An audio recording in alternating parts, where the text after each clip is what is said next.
प्रेरक कहानी 4 दान की महिमा। भगवान बुद्ध का जब पाटलिपुत्र में शुभागमन हुआ तो हर व्यक्ति अपनी अपनी सांपत्तिक स्थिति के अनुसार उन्हें उपहार देने की योजना बनाने लगा। राजा बिंबिसार ने भी कीमती हीरे, मोती और रत्न उन्हें पेश किए। बुद्धदेव ने सबको एक हाथ से सहर्ष स्वीकार किया।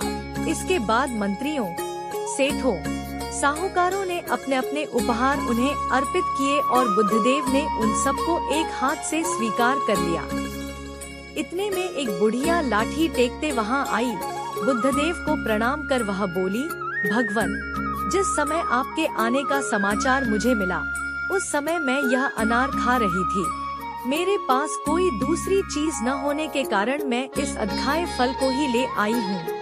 यदि आप मेरी इस तुच्छ भेंट स्वीकार करें तो मैं अहोभाग्य समझूंगी। भगवान बुद्ध ने दोनों हाथ सामने कर वह फल ग्रहण किया। राजा बिंबिसार ने जब यह देखा तो उन्होंने बुद्धदेव से कहा, भगवन, क्षमा करें, एक प्रश्न पूछना चाहता हूँ। हम सबने आपको कीमती और बड़े बड़े उपहार दिए जिन्हें आपने एक हाथ से ग्रहण किया, लेकिन इस बुढ़िया द्वारा दिए गए छोटे एवं जूठे फल को आपने दोनों हाथों से ग्रहण किया, ऐसा क्यों? यह सुन बुद्धदेव मुस्कुराए और बोले, राजन, आप सबने अवश्य बहुमूल्य उपहार दिए हैं, किंतु यह सब आपकी संपत्ति का 10वां हिस्सा भी नहीं है। आपने यह दान दीनों और गरीबों की भलाई के लिए नहीं किया है, इसलिए आपका यह दान सात्विक दान की श्रेणी में नहीं आ सकता। इसके विपरीत इस बुढ़िया ने अपने मुंह का कौर ही मुझे दे डाला है। भले ही यह बुढ़िया निर्धन है, लेकिन इसे संपत्ति की कोई लालसा नहीं है। यही कारण है कि इसका दान मैंने खुले हृदय से दोनों हाथों से स्वीकार किया है। इतने में एक बुढ़िया लाठी टेकते वहां आई। बुद्धदेव को प्रणाम कर वह बोली, भगवन, जिस समय आपके आने का समाचार मुझे मिला उस समय मैं यह अनार खा रही थी। मेरे पास कोई दूसरी चीज न होने के कारण मैं इस अधखाए फल को ही ले आई हूँ।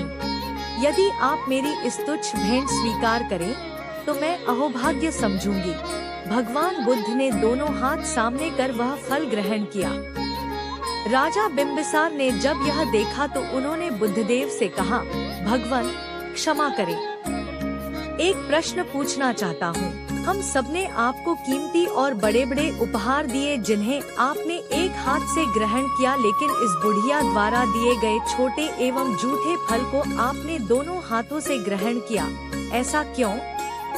यह सुन बुद्धदेव मुस्कुराए और बोले, राजन, आप सबने अवश्य बहुमूल्य उपहार दिए हैं, किंतु यह सब आपकी संपत्ति का 10वां हिस्सा भी नहीं है। आपने यह दान दीनों और गरीबों की भलाई के लिए नहीं किया है, इसलिए आपका यह दान सात्विक दान की श्रेणी में नहीं आ सकता। इसके विपरीत इस बुढ़िया ने अपने मुंह का कौर ही मुझे दे डाला है। भले ही यह बुढ़िया निर्धन है, लेकिन इसे संपत्ति की कोई लालसा नहीं है। यही कारण है कि इसका दान मैंने खुले हृदय से दोनों हाथों से स्वीकार किया है।